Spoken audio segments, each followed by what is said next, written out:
He's in the Tiafimos and these kind of guys. No doubt about it. You know, I like Haney. Haney's a good fighter. He got good defense. He moves good, but I don't think that he can. He can't match. Tank physically, and he can't match him mentally. His boxing IQ is very, very high. Tank's IQ is high, and you know, and so it's a matter of him. It's a matter of him just getting in tip-top shape and working on his defense. And I think that not only would be a good fighter, I think he could become one of the all-time greats if he dedicated himself.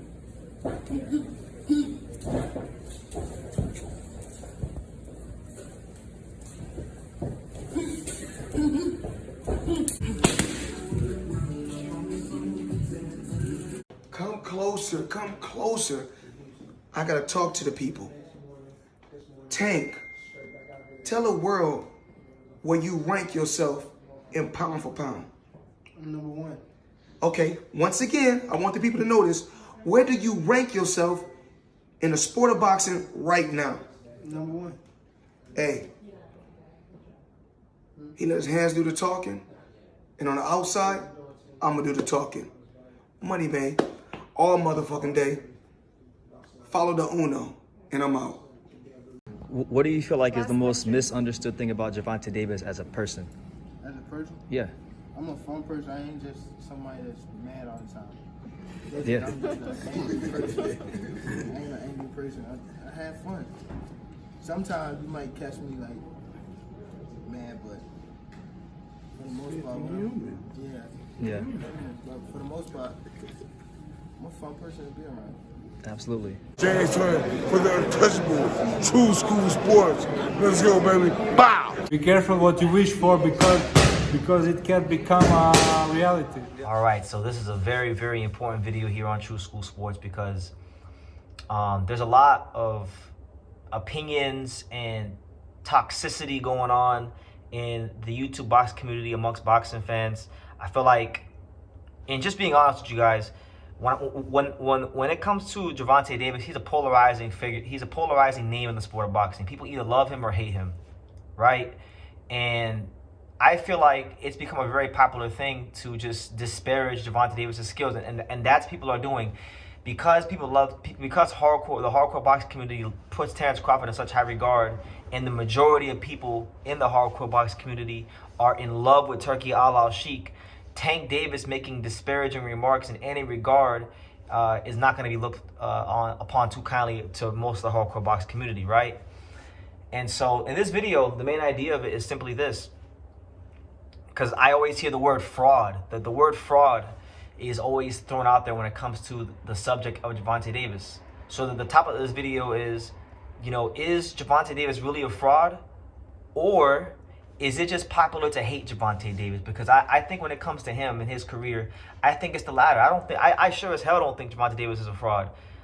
I think it's just popular amongst boxing fans to hate Gervonta Davis. And I'm gonna raise both my hands because, you know, I'm 29 now, I'll be 30 in less than a month. So when I was younger and more impressionable, maybe even myself to a degree, I may have contributed to some of the hatred out there to Gervonta Davis, because I used to say things like, I used to say certain things about him that now I wouldn't agree with, being older, more mature, and understanding boxing more.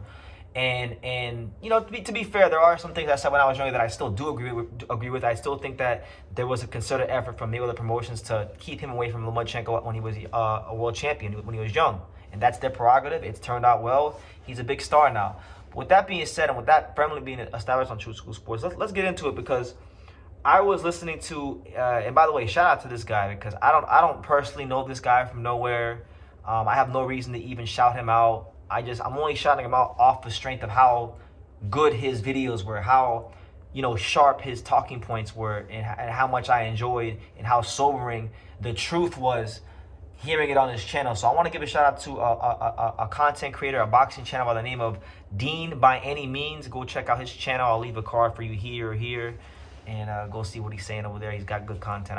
I found his channel like 3 or 4 months ago, because every now and then when I do get time, if I see a channel I never heard of, and they got an interesting video title or something like that, I'll check it out and give him a listen, and I really like this content. So I'm a subscriber, and I do listen to his channel from time to time, and he's just been dropping a barrage of Gervonta Davis videos, and I've really been interested to hear what he has to say, because in this boxing community, everyone, it seems like the majority of people hate Gervonta Davis, right?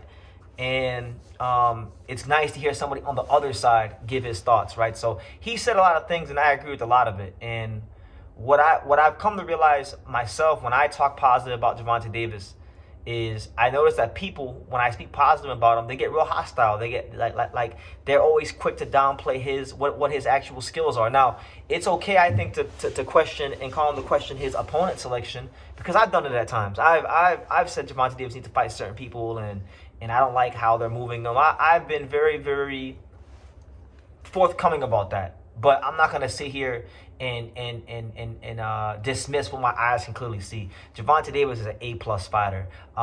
He fights the way American fighters are supposed to fight. You know, the American culture is a culture of creativity and aggression, and he's got that in his skill set. All right. He's one of the top 5 counter punchers in all of boxing. I think anybody who can be honest with themselves, you can't name 5 better counter punchers in all of boxing. You see what I'm saying? Look, Stacey Mckinley in the beginning of this video, he's trained well over 10 world champions in his career and been around some of the greatest fighters that ever lived, including Mike Tyson. And he's telling you Gervonta Davis could be an all-time great if he puts certain things together. So if he's saying that, why can't people give that some thought and give that some heed? And you know, like when I was younger, I think one of my biggest regrets as a boxing fan, probably my number one biggest regret as a boxing fan, was when I was like in my early 20s, late teens. You know, I don't think I properly appreciated Floyd Mayweather, right? And now that he's gone, and we've had to deal with guys like Spence and guys like Crawford, I appreciate Mayweather so much because he was that much better than those guys. And I don't care what nobody has to say about it. He was. Just straight up, he was the total package as a fighter in every way, shape, and form, inside and outside the ring. And I miss Floyd, honestly. So I didn't appreciate him the way I should have. I'm not making the same mistake twice. I made it a vow to myself a while over the last year or so, but I'll make it here on video. I'm not doing that 2 times again with Gervonta Davis. I'm gonna appreciate his career. Like while he's here and while he's out here delivering knockouts, getting people what they want to see, I'm gonna enjoy him every step of the way because he's a great explosive fighter, and I think people need to start appreciating what he brings to the ring more. He's one of the top 5 counterpunchers in boxing. He can knock you out with either hand. He's got great speed. He's extremely explosive. And, you know, one thing I'm really starting to appreciate about Tank is his authenticity. You know, he doesn't always say the politically correct thing. And I can appreciate that because I feel like this is boxing. This ain't tennis. This ain't golf. This ain't cricket. This ain't darts. This is boxing. And, you know, you should be able to say certain things when you're getting ready to punch a man in the face. So I respect his authenticity. He kind of, in a sense, like Tank reminds me of Allen Iverson in basketball. Like right now, the NBA is struggling because the NBA doesn't have really an American star that can really grab the league by the horns. And I feel like if a guy with like Tank's personality and authenticity was in the NBA would be doing a lot better, right? So I'm gonna appreciate Tank while he's here because I'm not making the same mistake twice. A wise man learns from his mistakes. But let's get into it, man. So Tank, everyone says that Tank needs to fight Devin, he needs to fight Shakur, he needs to fight Tio, and I agree with that. I think we're all in agreement here that Tank and those guys need to all fight each other sooner rather than later. But what I'm not going to do is listen to these Devin Haney fans, especially Devin Haney fans, because first of all, you could have picked so many fighters in boxing to dick ride. You picked Devin Haney, who's a good fighter, but there's nothing really special about Devin Haney. He's a good fighter. He's very good at what he does, but he's not some sort of otherworldly talent like you guys make him out to be. And so, and he's not no colorful personality that's gonna get you excited out the ring. So I'm always kind of perplexed when I see these Devin Haney, and for lack of a better term, when I see these Devin Haney dick riders. I don't understand them because out of all the fighters in boxing you could have chose to be a dick rider for, you chose to be a dick rider for Devin Haney. So I'll never understand that one. Just being honest. But yeah, like Devin Haney's been moving kind of corny, kind of lame recently. Like he did all this stuff with suing Ryan and saying he was never gonna fight him again and this, that, and the third. And he's doing all that just to drop the lawsuit. And he's gonna kiss the ring. And apparently now, according to reports, they're gonna go fight each other at one really soon. And they're not even gonna fight at 140 because Devin can't even make 140 because Devin Haney's a weight bully and he's been a weight bully for years. And Devin himself confirmed that they're moving to welterweight, to 147, which I'm excited about because I've said myself Devin Haney should be at welterweight. So I'm glad Devin Haney's doing something that I wanted him to do. I think this will make him a better fighter, right? But yeah, they say like Devin Haney hasn't really fought anybody too great. Like Shakur Stevenson, and I like Shakur. I was one of the first people in American boxing media to interview Shakur Stevenson. I interviewed Shakur Stevenson before he was even in the Olympics. So let's get that established. I love Shakur Stevenson as a fighter. But if we're being honest, you know, he's fighting a prospect now in Floyd Schofield. It's a fight that people are only asking for because the dad talked him into the fight. He was going to fight Joe Cordina, who hadn't really proven anything as a lightweight. And he hasn't fought Ryan, Tank, or Devin yet. And so it'd be fair to say that Shakur has the weakest resume of all those guys. You know, I've spent a lot of time disparaging the Lamont Roach Gervonta Davis fight, and I think it is a mismatch. But it's not a mismatch because Lamont Roach is a bad fighter. It's actually a mismatch because that's just how good Gervonta Davis is. That's the realization I come to. It's not a mismatch because Lamont Roach is incapable or he's a bad fighter or he's a bum or anything like that. It's a mismatch because Lamont Roach is a good title holder, a guy who's improved and worked himself up to become a champion. Gervonta Davis is a fighter that is a otherworldly pound for pound, creme de la creme, top shelf talent, and there's a big difference between those guys. And you guys are gonna see when they fight on March 1st. One thing that Dean brought up in this video, which I never considered because we're spending so much time criticizing the Lamont Roach Gervonta Davis fight that we don't even give thought to the fact that Lamont Roach is a more accomplished fighter than Floyd Schofield. And I would even go as far as to say he is a better fighter than Floyd Schofield because Floyd Schofield, he showed it in his last fight. He can't really fight on the inside. Lamont Roach has shown that he can fight on the inside. So I'm saying all these things to say this, right? People criticize Tank's resume, and I've even done it because I think like early in his career when he was fighting Hugo Ruiz and Jesus Cuellar and he was dragging them up in weight, I wasn't a fan of that. And I wasn't a fan when he did it to Hector, and I'm still not a fan of it with him doing it to Lamont Roach, if I'm being honest with you. But we have to be fair. When it comes to Shakur Stevenson, when it comes to Devin Haney, when it comes to Teofimo Lopez, at one point or another, I've heard all these fighters linked to fight guys Tank has already beat. I've heard, you know, Shakur Stevenson being linked to fight Pitbull Cruz. I've heard Devin Haney call out Mario Barrios. You know, I've heard, you know, a lot of these guys. Tio is not going to fight Ryan. These are guys that Tank already beat. So my thing is this: how can Tank not be fighting anybody, but then when the guys he already defeated are linked to fight those guys? Because I remember hearing the talk. I remember when Shakur Stevenson was supposed to fight Frank Martin. A lot of people were like, you know what? At the time, because he hadn't lost Tank yet, so at the time it was looked at to be a good fight. But it wasn't a problem for Shakur, but it was a cherry pick for Tank. And then, you know, Shakur wanted to fight Pitbull Cruz. A lot of people wanted to see that fight. I wanted to see that fight. It was looked at to be a good fight, but it was not a good fight for Tank, right? Look at Mario Barrios. Mario Barrios is a guy that Devin Haney was calling out to fight at welterweight. He wouldn't call out Boots. He wouldn't call none of the he wouldn't call out Jerome Ennis. Like, he don't want that smoke. He don't want no problem with that dude from Philly. But Mario Barrios, he wanted to fight him. Tank already beat Mario Barrios. So if those guys are good opponents for Shakur, for Devin, for Tio, then they have to be good opponents for Tank, because you can't do that. You can't play double standards. It's not fair. And all we could ask for in life, and all we should ask for from content creators, especially like myself, is fairness. We could all have our opinions, but we can't go ahead and be unfair. So like, people want to talk bad about when Tank fought Frank Martin. They want to talk bad about when Tank fought even like Lamont Roach, even Pitbull Cruz. But truth be told, all those guys are better than who Shakur is fighting next and who Devin Haney is fighting next. That's just the truth. That's the stone cold truth. And so I'm saying all that to say that Devin Haney and Shakur, and Tio and Ryan, like, you can criticize all of them, but what I'm saying is I think Gervonta Davis is getting the most hate because he's actually the best one out of all of them. Like, he has to still prove it in the ring, but I've come to the conclusion that what people are saying on a subconscious level about Tank is that he's the best. And the reason they hate him is because Floyd was the best. And many of the haters of Floyd transfer to Tank. And, you know, I was once somebody when I was younger and naive and impressionable and not as smart and as matured as I am now. I couldn't fully appreciate Floyd when I was younger.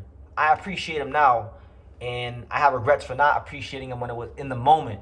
But I'm not making that same mistake twice. So, you know, that's what it is when it comes to that. Now, as far as Tank when it comes to Terence Crawford, because I have a lot to say about this. First and foremost, let me make it very clear. I've been a Terence Crawford fan for 11 years, for well over a decade now. Terence Crawford is one of my favorite fighters in the history of boxing. I have covered 2 Terence Crawford fights in person. I've actually spent my own money, not nobody paying, not no sponsorships, my own hard-earned money, off the sweat of my brow, to go cover Terence Crawford fights. And I love Terence Crawford. As a fighter in the ring, I got nothing but great things to say about him. I think he's one of the greatest fighters to ever grace our sport. So let me get that established. But the way he's been acting since Errol Spence, and especially since he got with Turki Al-Sheikh, he has turned into an A+ diva. He's turned into a diva. That's the truth. This is a guy in Terence Crawford that was getting that was complaining about Top Rank underpaying him. He sued Bob Arum for racism and all these things. When Top Rank was actually overpaying him, they were losing money on fights constantly. That's why Bob Arum came out and said that he could build a house in Beverly Hills with all the money he's lost on Crawford, right? And so this is a guy who came up the hard way, and I respect the way he came up in boxing. He came up the hard way. He had to go on the road of Ricky Burns for his first world title. There's a lot of redeeming qualities in things that I admire about his career. But I think since he beat Errol Spence, he's been a complete diva. He doesn't want to fight nobody in his weight class. That's been, you guys know on this channel, that's been my #1 gripe with Terence Crawford, is that he doesn't want to fight anybody that's actually in his damn weight class that we care about. Nobody gave a flying fuck about Madrimov. Most of you guys did not even know who Madrimov was until Bud signed the contract to fight him. You didn't know, you weren't talking about Madrimov when he was going life and death with Michael Soro. You weren't talking about Madrimov when he fought on a Oklahoma street corner against Eric Walker. You weren't talking about Madrimov when he beat Magomed Kurbanov, who was a completely, just cannon fodder opposition to win a vacant belt. You didn't know, you didn't show, and you didn't care about Madrimov. So my thing is, he's just been, I think he's been becoming he's been becoming an overrated fighter to me, and he's getting too big for his britches because, like, I think he's jealous of Tank. I honestly think Terence Crawford is jealous of Gervonta Davis because Gervonta Davis doesn't have to go to Saudi Arabia. Gervonta Davis has enough value in him as a fighter where he can actually fight on American soil and draw a crowd and make money. Terence can't really do that. Maybe he can, but not to the level of a Gervonta Davis where he is a pay-per-view star. Now, Tank was talking about the Ring Magazine awards, and he was giving some critiques and things that he didn't like. Some critiques and things he didn't like that I agree with, okay? And Terence Crawford injected himself into a conversation that had nothing to do with them. And he injected himself, might I add, in a very negative way. And he started talking about money and all this, that, and the third. And he questioned Gervonta Davis so far as his place in the sport as a star. Now, if I'm not going to argue that Terence Crawford is a more accomplished fighter right now than Tank, because he definitely is. And he should be. He's 37. He's on the way out. I think he should be. I think that's fair. Tank just turned 30, so there's still great fights left for Tank. And Tank has done some great things in his career too. But my thing is this. Terence Crawford is not active enough to talk about Gervonta Davis or really anybody because he don't even fight enough. He's fought 8 fights in 7 years. That's the truth. He's only fought 8 times in the last 7 years. He just met Turkey. He's over here. He just met Turkey, and he's over here kissing the ring and bowing down to Turkey. So as far as I'm concerned, forget boxing. Terence Crawford's American card is revoked. He shouldn't even be American because you bowing down to some Saudi regime because Turkey overpays you above what you're really worth, and you don't got to promote your fights. You don't got to really do what star fighters have to do to actually draw interest to fights. You can just show up and do whatever, and you get paid regardless. And God bless you. I hope you enjoy the money. But yeah, like, he wishes he could do what Gervonta does. Gervonta Davis does. I do think there is a part of Terence Crawford that is jealous of Gervonta Davis. Now, my issue with boxing fans when it comes to Tank, and I've been noticing this a lot when it comes to not just Tank, it's just anything in regards to Riyadh season and Turki Al Sheikh, right? Because people have a hatred for PBC, and for me, like, I think there's some similarities to what Turki and Al Haymon both are doing and tried to do. You know, truth be told, there's similarities. People don't want to admit it to themselves, but there are similarities. People had a problem with Al Haymon when he wasn't making cross-promotional fights, and they want Tank to make cross-promotional fights, but they're okay with Turki Al Sheikh not making cross-promotional fights. They're okay with Turki Al Sheikh keeping everything in-house. So my thing is, what I'm seeing in boxing is selective outrage, and I'm not with all that. Like, listen, guys, life, there's so many more things in life that are bigger than boxing. You don't gotta be doing all these mental gymnastics. Like, just keep that same energy with every promotional company. I've criticized PBC, I've criticized Matchroom, I've criticized Top Rank, and I've criticized Golden Boy. They've all gotten some smoke from True School over the years, and I don't play that over here. Yeah, I think like, if Turki wants to work with Tank, they got to come to a compromise, and he has to understand that Gervonta Davis is bigger than anybody he's got over there that's in Tank's weight class. That's just the truth. You could add up T.O., Devin, Shakur, all them guys, Ryan, add them up all together, and they're still not as big of a star as Tank in America. So that's just a cold, hard reality. You know? Terence is over here with Turki, right? Doing all this, bowing down to Turki. He just met Turki like a year and some change ago, maybe. You know, they just met. Like, he didn't build Terence's career.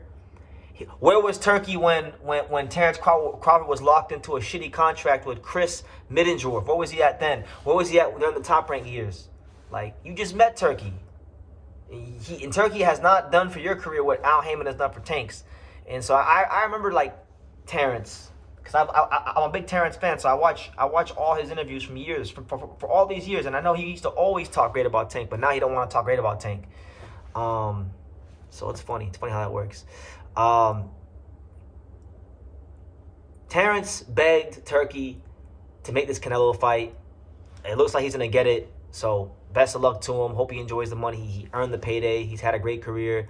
But yeah, like, I think Terence Crawford is jealous of Tank Davis. I think Terence Crawford wishes he could be like Tank, and I think, like Deem said it best in his video. So you go watch his videos. He said this probably even better than I did. Terence Crawford, at 30 years old, was fighting Jose Benavidez Jr. He hadn't fought Kell Brook. He hadn't fought Sean Porter. He hadn't even fought Amir Khan. He hadn't fought a lot of the fights that made Terence Crawford the name that he is today in boxing. He had not even fought them yet.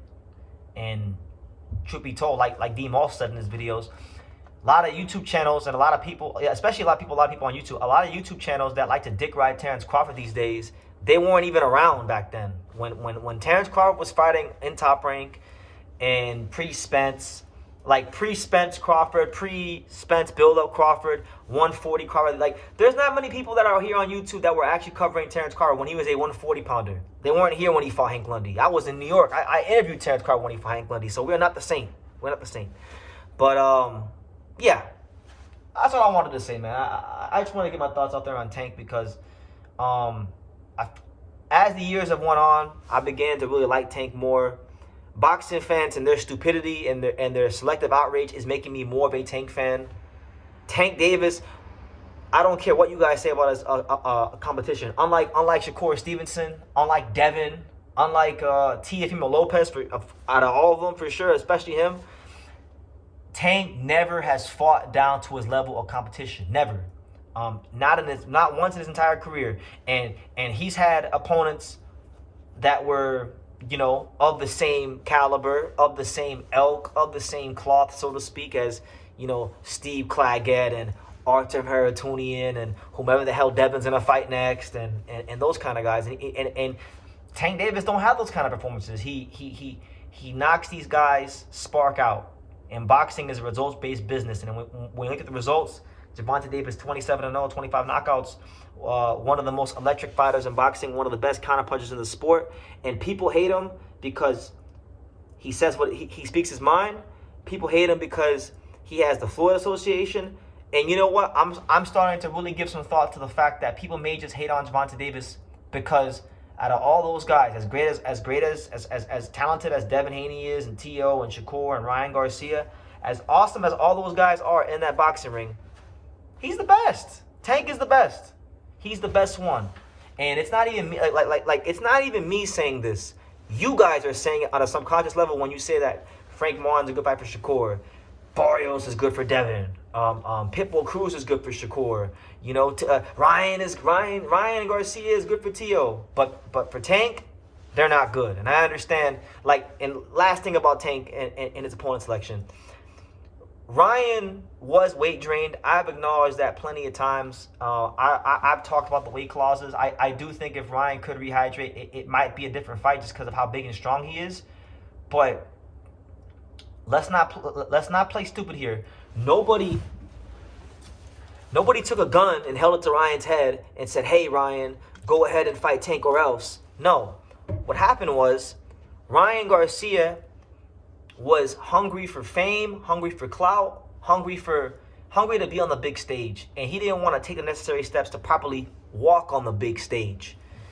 And Lupe Valencia, who's his lawyer, who has a great relationship with Al Heyman, he was used on the chessboard to manipulate Ryan into taking that fight against his own best interest, against the own best interest of Golden Boy Promotions, and he put himself in that situation. That's why Oscar did not show up to his press conference, because why would Oscar show up to his press conference when Ryan didn't listen to his advice? You made your bed, you lie in it, and that's what they did. He made his bed that night. Tank put him in the covers, tucked him in, and he lied in it, and that's just what it is. So don't come here with that.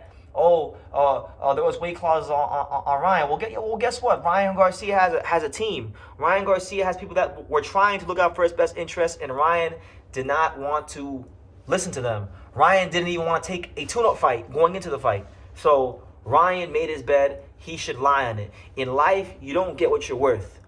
Listen to this real closely, people, because I'm not gonna say this another time after this video, before this video is done. In life, you don't get what you're worth. You get what you negotiated. Ryan Garcia negotiated to fight Tank at that weight for the money, the clout, and the fame. So, yeah, listen. You guys need to stop saying Gervonta Davis is the best, because that's what you guys are saying, you know. And I'm giving that some real thought. Obviously, he has to prove it. Fights aren't won by talking. Fights aren't won outside the ring. Fights aren't won by reputation. He still has to go beat. I mean, he beat Ryan already, but he still has to go beat Devin. He has to beat Shakur. He's got to beat T.O. And I like his chances against all those guys. I think he's got a chance against all those guys because he's a great fighter. And like Stacey Mckinley said in the beginning of this video, I still don't think he's quite reached his full potential. And that should actually be a very scary thought to the rest of boxing, because a Gervonta Davis that reaches his full potential, I think, could, like Stacey said, be an all-time great and really be one of those fighters that gets remembered, not just now, but 5, 10, 15, 20, 50. He's going to be one of those guys that when you talk about boxing, you talk about his name. So, speaking as a person who has made plenty of disparaging Tank Davis remarks and criticized his career, all I'm saying is y'all need to be fair and y'all need to stop dick riding Terence Crawford in Turkey. And I'll leave it at that. Thank you for watching another video on the untouchable True School Sports Empire. For more great boxing content just like this, make sure you guys click right over here. Keep watching my boy BT put on the best interviews out here.